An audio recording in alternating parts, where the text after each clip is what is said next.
Boa noite a todas e todos. É uma honra para mim estar aqui nessa audiência pública. Agradeço ao Juliano Rosso, aos membros da mesa.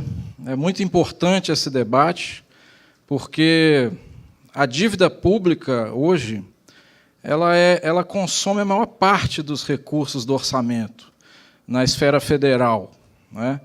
E aí, às vezes, a gente se pergunta, mas o que tem a ver a dívida do Rio Grande do Sul com a dívida federal?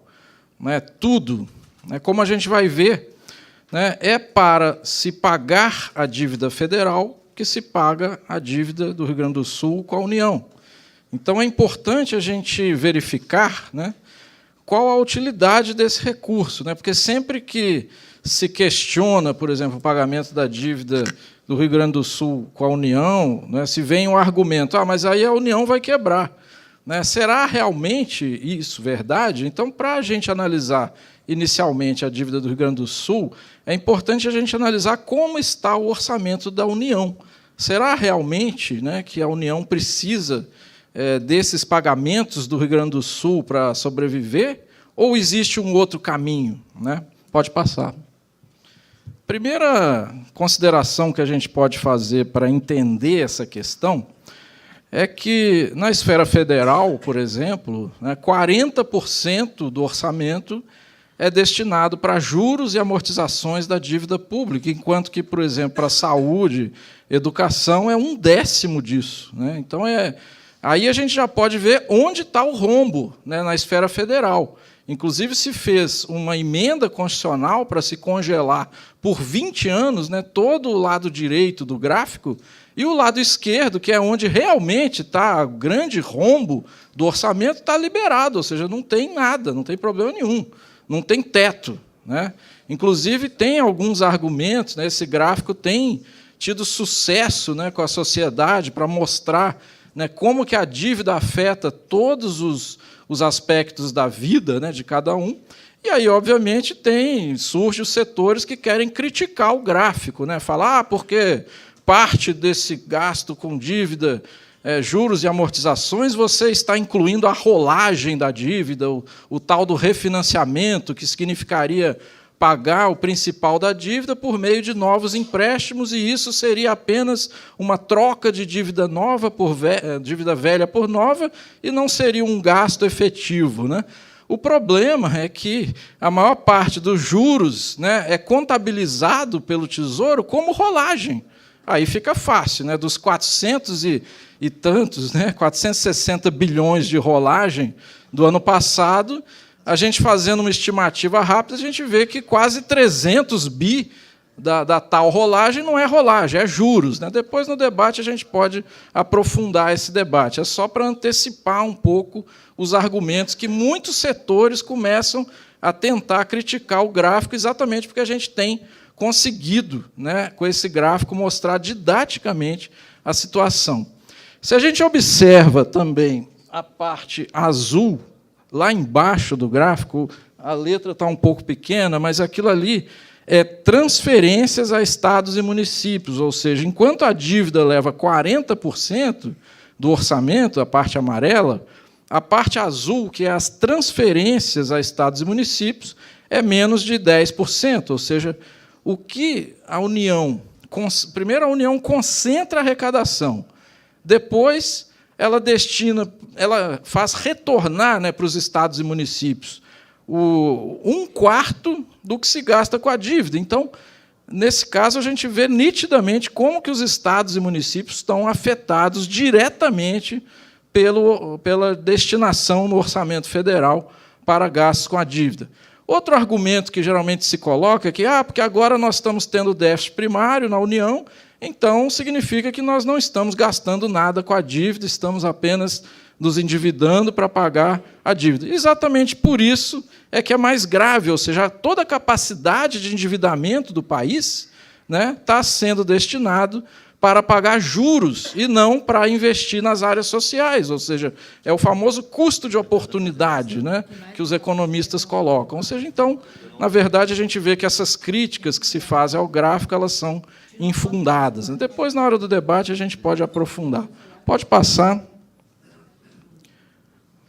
mais uma, só para Mais uma, só para cumprir o tempo.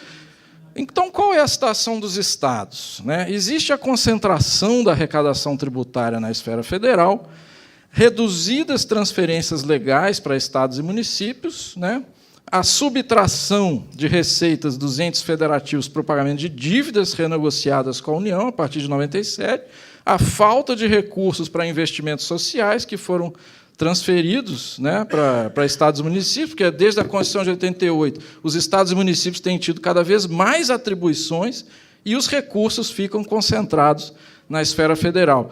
E a dívida, como a gente vai ver, ela é basicamente um instrumento de chantagem para impor as reformas neoliberais da Previdência, privatizações, redução de serviços públicos e tal. Pode passar.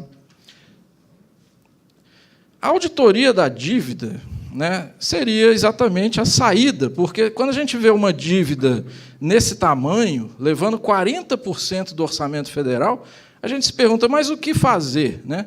Aí alguns questionam, vocês querem calote, vocês são irresponsáveis. Não, nós queremos auditoria, prevista na Constituição de 88, mais de 6 milhões de pessoas pediram, no ano 2000, um plebiscito popular, a auditoria da dívida. Conseguimos a CPI da dívida em 2009, 2010, não foi uma auditoria, porque foi um tempo muito limitado e tal, mas nós conseguimos chegar a muitas conclusões nessa CPI. Pode passar. Esse é o retrato de como que uma dívida se multiplica por ela mesma. Essa é a dívida interna federal. Em 94, no final de 94, ela era de 86 bilhões de reais.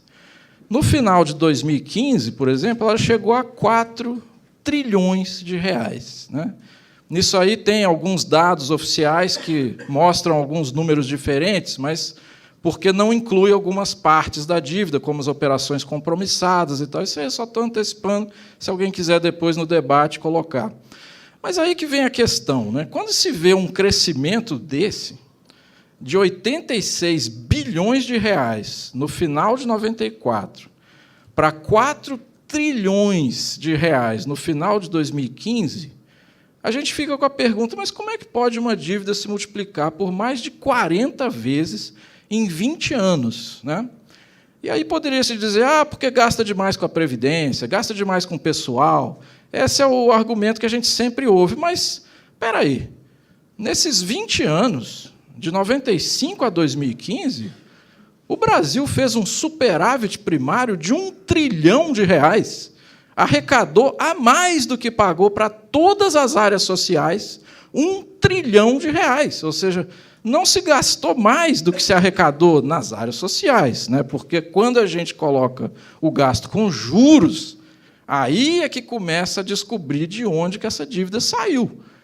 Porque se nos 20 anos nós arrecadamos 1 trilhão a mais do que gastamos nas áreas sociais, e a dívida multiplicou por 40 vezes, de onde que vem essa dívida? Aí que está a questão. Quando a gente começa a analisar, ver juros sobre juros. É basicamente isso, e várias outras artimanhas jurídicas, artimanhas financeiras e jurídicas. Como que se chega a esse ponto? A principal fator, não sou eu que estou dizendo isso, foi a própria CPI da dívida, o relatório oficial aprovado pelos partidos na CPI da dívida, reconheceu que isso é juros altos. Juros altos. Você começa a tomar emprestado para pagar o juro e a dívida é bola de neve. E aí vem as pessoas e falam, mas tem que ter juro alto, senão a inflação explode. Será? Uma inflação principalmente decorrente de preços administrados pelo governo e preço de alimento, que não tem nada a ver com... Se a gente olha a evolução da inflação nos últimos anos, é isso. Quando o alimento sobe, a inflação sobe. O alimento cai, questão climática, a inflação cai. Quando sobe o preço administrado, a inflação sobe. O que tem a ver preço administrado e clima com taxa de juros?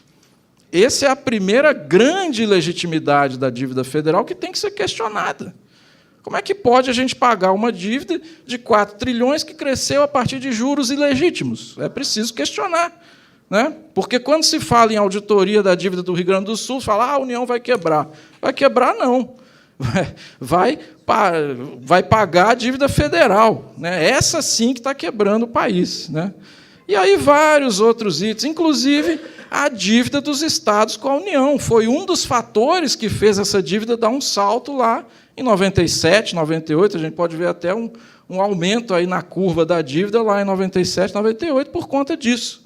Dívidas que os estados tinham, né, que foram transformadas em dívida interna federal sem nenhuma auditoria. Quais eram os rombos dos bancos estaduais? Em todos os estados a gente teve isso, quase todos.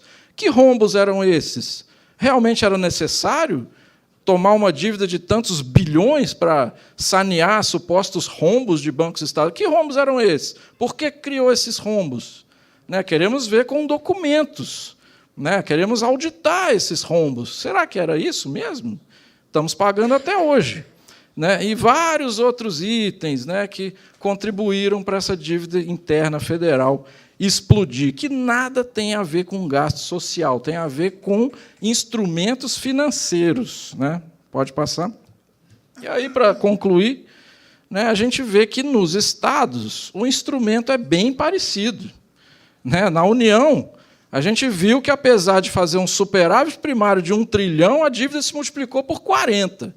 Nos estados é isso. Janeiro de 99, a dívida dos estados com a União era de 93 bi. 99 a 2015, os estados pagaram à União 277 bi, 3 vezes a dívida original. Em abril de 2016, a dívida era de 476 bilhões, 5 vezes a dívida original. Quanto mais pagamos, mais devemos. Isso é legítimo?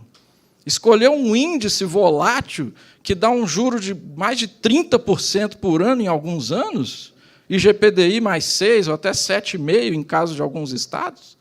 Isso aí, no mínimo, é questionável juridicamente, cláusula rebus sic stantibus e várias outras cláusulas podem ser colocadas. Não é possível que um estado pague juros de mais de 30% ao ano, né, enquanto o governo federal empresta aos Estados Unidos a juros zero, a juros de 1% a 2%, emprestando a 380 bilhões de reservas internacionais, principalmente para Estados Unidos, financiando o império. E várias outras coisas. O BNDES financia o setor empresarial a juros de 5%, pode até, né, no passado recente, não que eu seja contra isso, acho que tem que financiar a juro baixo mesmo, mas por que, ao mesmo tempo a isso, os estados pagam várias vezes mais, né, de juros? Ou seja, tem coisas que são politicamente questionáveis, e até mesmo quando a dívida é de setores que devem ao fisco, né, aí tem refis, aí tem postergação, se pode pagar em tantos. Eu acho até que, para alguns determinados setores, pode até as pequenas empresas e tal, é interessante fazer algum tipo de mecanismo, né, para sobreviver em algum tempo. Mas por que, no caso da dívida federal, né, e algumas outras dívidas, tem que se pagar religiosamente no prazo? Agora, quando é os setores que devem ao Estado, aí não, pode postergar, pode fazer refis, pode fazer tudo.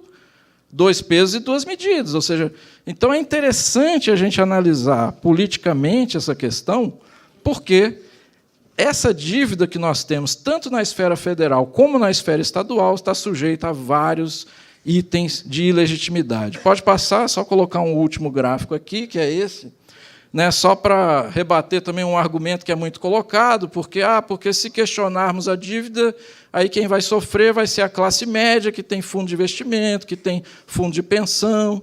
Né? Quando a gente olha o estoque da dívida, os demonstrativos do Tesouro eles sempre são parciais, porque omitem as operações compromissadas.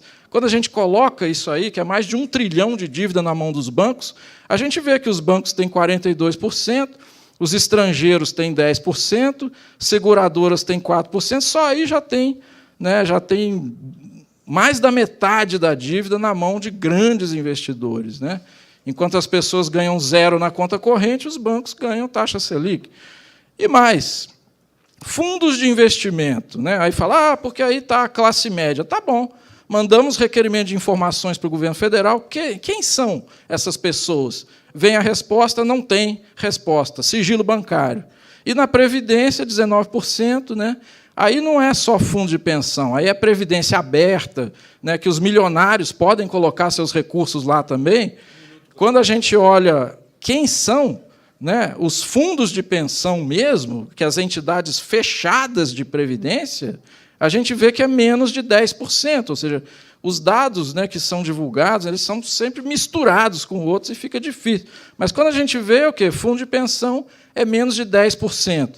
Então, quando a gente olha, na verdade, a importância da auditoria é exatamente essa, identificar, né, os pequenos e grandes credores da dívida, até para que se possa separar os dois grupos, até porque o grupo dos pequenos aplicadores é bem pequeno, como a gente pode ver aí. Então, é basicamente isso, né? Eu estou antecipando aqui os argumentos contrários, né? Porque na grande imprensa e vários setores, né, esses são os argumentos que sempre são colocados para que vocês possam estar preparados para o debate, né? E no debate a gente pode aprofundar esses itens. Eu deixo aqui o nosso contato, auditoriacidadã.org.br, para todos que quiserem aprofundar, e saúdo todos da mesa e agradeço a oportunidade. Obrigado.